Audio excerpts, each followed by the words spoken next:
Today we're going to be checking out the Commissar for Astra Militarum. We're going to see if he's good. We'll see if he's a good unit.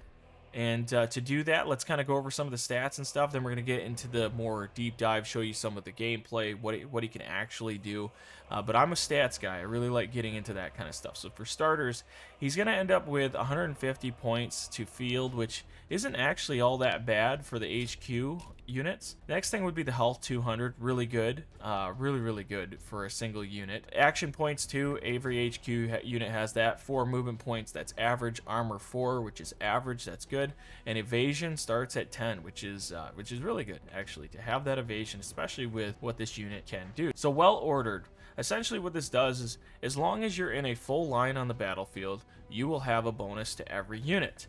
And what that bonus is the Emperor's Will. Units that start in their turn in the battle line of the Commissar receive 25% more momentum gains and 5% bonus to health at the end of their turn. This is fantastic for units that you know are going to get a bunch of kills. Find your units that are template type of units, get them on the line, and have the work be done. I would definitely suggest like more tanks and stuff. The tanks, or you could even use these the heavy weapons squad, because they're gonna get the kills. They're about guaranteed to get those kills, or these tanks, of course, the Lehman Russ and the tank commander and the Rogaldorn. The next thing would be the embedded officers. This ability is really sick for him. It's just how you go and attack an enemy to get the most out of this. What I mean by that is, even though he has all these soldiers around, the thing is he only gets a max bonus of 4. So in that regard, if I do something like this, where do you need us, sir? Where I'm sending the troops forward here, moving them out of the way. Your orders. Let's just see. Right now, we should be getting through discipline. See, we're still getting that bonus. Now you can front run them, and this is one of the strategies here. If you put them at the front like this, the enemy AI will have a better. They're going to be more likely to attack him.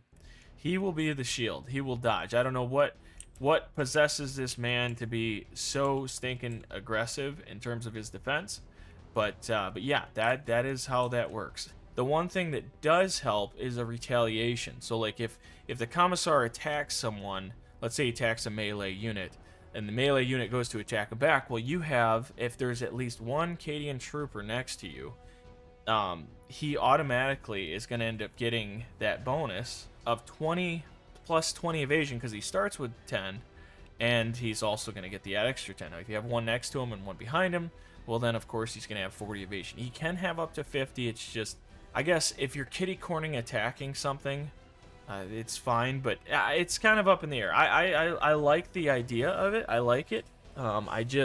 It's very situational for how he's going to attack, and I would assume that it would only be useful with like the chain blade or the power sword. We'll talk about that more in a second, but just to give you an idea of what he's capable of. So he's great in line with tanks and your main damage dealers. He's great with the Acadian troops next to him. He's also has this execute ability. The Commissar enforces discipline in a unit through summary execution of the weakest member. Execute one model target unit, and it gives it 30 momentum for 2 turns. Here's the thing. The way that I see this working, the best would be having him attack a Cadian shock trooper, right, that has a bayonet. And the reason for this is because you can stack. So now you take out one of them, which gives them 9 units. The Cadian troops have a total of 10. So you take out one of these, take out the least. So if there's one really hurt because he just got hit by something, okay, he's gone. The next thing you would do is you show him steal.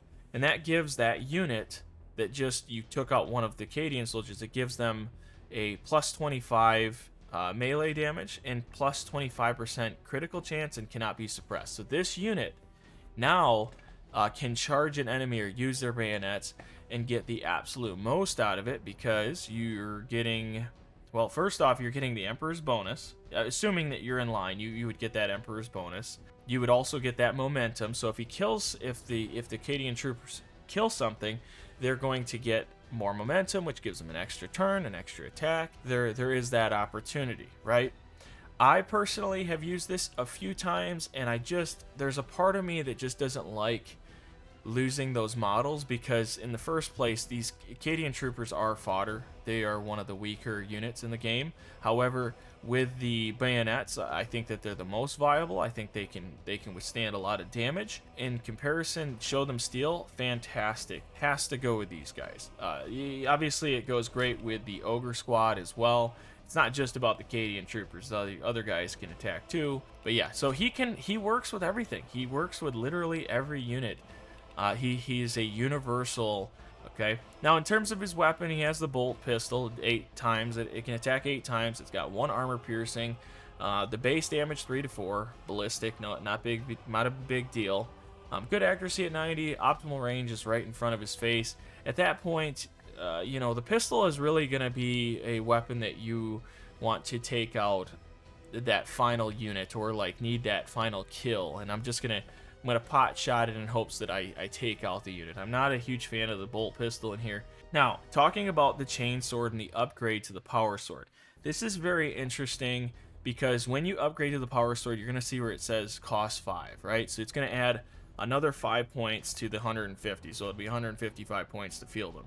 The next thing, both swords have 100% accuracy, so we just want to get that out of the way right away. Now, where do they differ? The chainsword is a weapon that can attack. It attacks 3 times. It does a base damage between 22 and 30.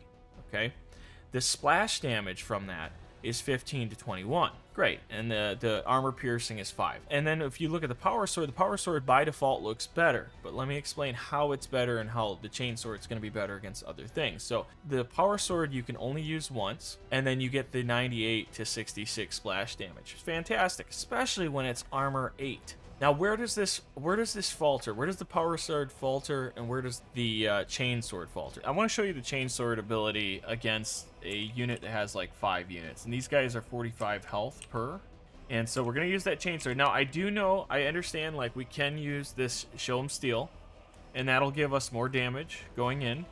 I honestly believe that might be the better case scenario for attacking this. But mind you, if in 2 strikes we can kill one of these, he'll attack another guy, which will get more splash damage out of it. So let's just go on the offset of that. You'll get to see how it affects the models. Okay. Unfortunately, the splash damage went to the second model he went to attack, so we didn't really get that much out of it. Let's do it again. So again, 3 attacks, didn't really do a lot to these guys. It's super unfortunate. The chain blade is very good against, again, more units like this. So I was hoping that we'd have a little better showing here, but honestly, that's been the trend there. So let's see how good this does against these guys. Flee or be cut down where you stand. So that was 1 attack. Half the troop is gone. There's one with 2 health. Hopefully he doesn't do it again. If he does attack that one, that'd be a real shame. We want that splash damage on it. No, he went for the 1. Okay, so again, the damage, 3 different swipes. Most of the troop is gone with only 2 units. I mean, a 3rd unit obviously is still standing. Give it on the Tigran. So we can see how much damage it's actually going to do. Again, I don't think it's... Or be cut down where so it's 270. So we did 3 attacks. He was unable to hit us, if you saw that. Like, he swung, totally whiffed it. You know, the damage, yes, he took him down from 270 down to 206, but remember we talked about the damage. He literally, I think he hit the low end of damage. We went from 270 to 206, which is actually really good, being that we have a 5 armor versus a 7 armor, so it was 80% effectiveness. For what it's worth, that was pretty good. We got a probably mid to high end of damage. But you can see that it's not doing a lot of damage to him. So let's do it again. So 206. Okay, that time he hit me. The 206, right? That's the thing. Like, it was 206 to 163 is only 40 damage. Or no, it was a little more than that, but like 44 or something like that. The point is that single target enemies is just not where the chainsword does its best work. I want to show you guys the power of power sword here. I'm going to use it on this unit here. Let's see. Or be cut down where you stand. I was gonna say, so 2 of them ended up dying there because of the splash damage is ferocious. So we're going to try this out. We're going to be able to do 2 attacks total on him. And this is where I'm saying that this is where the Commissar shines with the power sword. I think this is why you use it. I mean, now you see that? He goes to attack that evasion because we have enough of the shock troopers around us that we are going to dodge his crazy attacks. But look at that.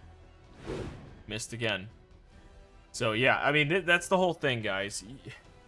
It's hard to argue that the power sword isn't the perfect weapon for the Commissar because of his abilities. And I'm not even using the Show Them Steel, which is available right now. Just because you can upgrade a sword doesn't mean that it's going to be better. However, in that same light, certain instances of how many units you're facing matters way more based on the upgrade of the Commissar that you're using.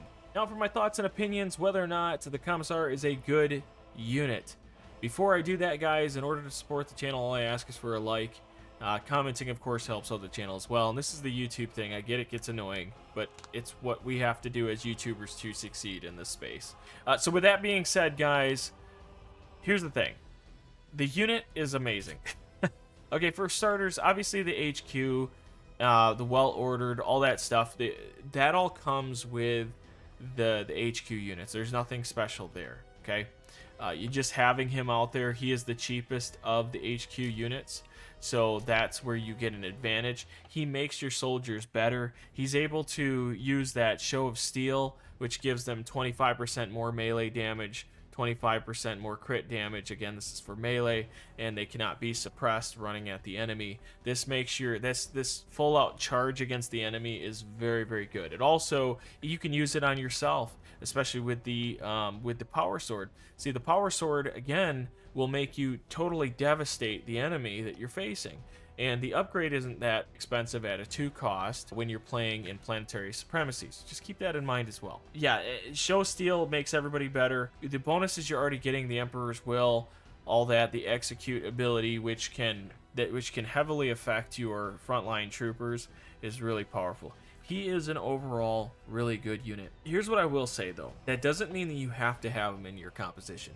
If you're not looking to go all out on your Cadian shock troops, then yeah, I can understand where you would avoid that. The other thing too is the Casterkin units. So they only come with 5 models. If you were to do the Execute ability, you're taking a lot of power away from these units. It's like taking 2 soldiers off the battlefield compared to just 1. So you have to judge that how you will. If the unit's almost dead in the first place, you might as well give them that momentum to be even more effective. So that's a fallback. That can be helpful, but it requires a soldier to be almost dead and then executing that soldier because, well, he's weak. I don't think that it's a good strategy, but I'm saying for the sake of saying that, hey, just keep that in mind if that's where your strategy wants to lie. Again, the Cadian shock troops being so cheap, it's a match made in heaven with the ability to attack. It also, again, the Show Them Steel does affect the Ogryn, and if you know the Ogryn, they do a really good job with the Ripper Gun bayonet. You're going to boost that even further with the 6 piercing, 90 accuracy. These guys are really good. Just keep that in mind as well. Yeah, there's no real drawback except for if you really don't want to go, if you feel like you don't want all those bonuses, then you would probably be better going with like the Tank Commander or the Cadian Castilian. Well, that would make a lot of sense as well, because the Cadian Castilian for a few more points will get you can go the Power Sword, you can go the Power Fist, you can upgrade the pistol to a plasma pistol, which is even better. Yeah, he has his purpose. Early on, I think he's great. I think that you can play him at any point in your either planetary supremacy or in your skirmishes. I don't think that he's bad by no means, but I don't think he's the best HQ unit either. So yeah, let me know what you guys think. Do you guys really like the Commissar? Do you think that he is a beast, or would you say, hey, maybe I sideline him for something else?